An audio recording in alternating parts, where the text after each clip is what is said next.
박현경 기자의 인사이드 아메리카. 네, 어제 뉴스 속으로 시간에 주영석 기자와 홍콩에서 벌어지고 있는 이 대규모 시위와 관련해서 범죄인 인도 법안에 대해 전해드렸었는데요. 오늘은 이 시위가 일어나게 된 발단에 대해서 우리 박현경 기자와 이야기를 나눠봅니다. 어서 오십시오. 네, 안녕하십니까. 이 100만 명 이상이 참여하는 홍콩 시위의 이 시작의 발단이 다름 아닌 한 살인 사건이었다. 어떤 내용입니까? 네, 그렇습니다. 대만에서 발생한 살인 사건이 이 발단이었는데요. 네. 그것도 20살 남녀 대학생 사이 극히 개인적인 사건이었습니다. 아하. 다름 아닌 치정에 의한 살인 사건으로 드러났습니다. 치정 살인 사건이요? 이게 어떤 살인 네. 사건이었던 거예요? 사건은 지난해 2월로 거슬러 올라갑니다. 이 찬퉁카이라는 이름의 20살 홍콩인은 대만을 여행 중이었습니다. 혼자 여행 간 건 아니고요. 자신의 여자친구와 함께 여행을 떠났는데요. 여자친구 이름은 판샤 오잉입니다. 이 둘은 각각 다니던 대학을 자퇴하고 2월 8일에 대만으로 여행을 갔습니다. 그리고 여행을 떠난 지 한 열흘 정도 지났을 때 이 여자친구 판샤 오잉의 아버지가 자신의 딸과 연락이 끊겼습니다. 걱정이 된 이 아버지는 경찰에 신고를 했죠. 대만 경찰은 딸과 연락이 되지 않는다는 이 아버지의 신고를 받고 수사를 벌인 뒤에 CCTV를 확인하고 남자친구 찬퉁카이를 범인으로 지목했고요. 네. 알고 보니 13일 이들은 이 대만 타이페이 한 호텔에 투숙을 했었는데요. 네. 그 후 나흘 뒤인 17일에 찬퉁카이는 이 호텔에서 여자친구를 살해했습니다. 그리고 다음 날인 18일에 차 트렁크에 시신을 넣고 역 주변 공원 풀밭에 시신을 유기했습니다. 그러고 나서 홍콩으로 달아나 버린 겁니다. 저는 치정이라 그래갖고 제3자가 개입을 했나 했더니 그냥 둘 사이의 어떤 문제 때문에 살인을 한 거군요. 네, 맞습니다. 아. 네. 그래서 찬퉁카이는 이제 홍콩에서 체포가 된 거죠. 네, 대만 네. 당국은 이제 찬퉁카이가 홍콩으로 달아났다는 걸 알고 홍콩 쪽에 연락을 했습니다.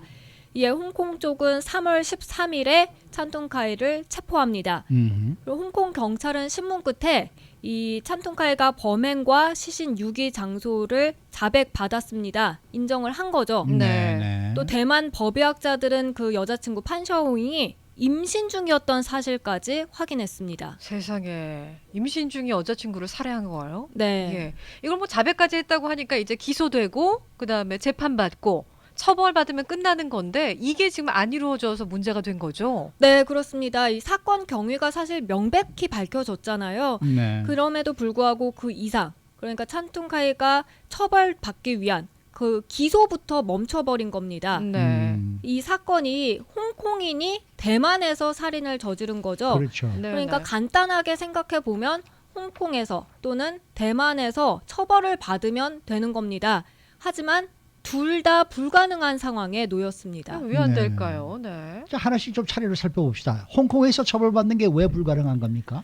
네, 이 홍콩 법을 보면 네. 장소적 적용 범위 조항이라는 게 있는데 아하. 거기서 속지주의를 택하고 있습니다. 아하. 쉽게 말해서 홍콩은 홍콩에서 발생한 범죄 혐의에 대해서만 처벌할 수 있습니다. 아. 실행이나 결과 이 둘 중 어느 하나라도 홍콩 영역 안에서 발생을 하면 형법을 적용할 수 있는데요. 아하. 근데 이 찬퉁카이는 홍콩이 아닌 대만에서 살인을 저지른 것이니까 여기에 해당하지 않습니다. 결론적으로 홍콩에서 처벌은 불가능한 겁니다. 그러면 이제 홍콩에서 이 찬퉁카이란 인물을 대만으로 보내면 되는 건데 그것도 안 되는 거예요? 네, 맞습니다. 당연히 대만에서도 이 찬퉁카이의 신병을 인도받아서 타이페이에서 살인죄로 기소하길 원했습니다. 하지만 대만으로 송환할 수가 없었는데요. 홍콩은 범죄인 인도 조약을 맺은 국가에서만 범죄인을 보낼 수 있습니다.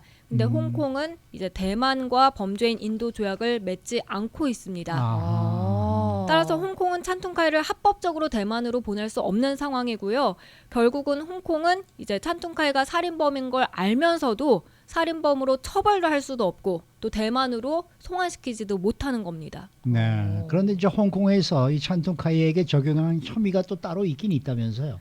네, 이 여자친구의 돈을 훔친 절도 혐의 그리고 작물 처리 혐의가 적용이 됐습니다. 수사 과정에서 찬퉁카이가 홍콩으로 도주한 뒤에 판샤호잉의 이 현금 카드, 데뷔 카드로 돈을 인출해서 사용한 걸 발견해서 그 혐의에 대해서만 처벌이 가능했던 겁니다. 그러니까 그건 홍콩에서 돈을 뺐단 말이죠. 맞습니다. 네. 재판 막바지에는 돈 세탁 방지법 위반 혐의도 적용시켰습니다. 네. 그래서 재판 결과가 지난 4월 29일에 나왔는데요.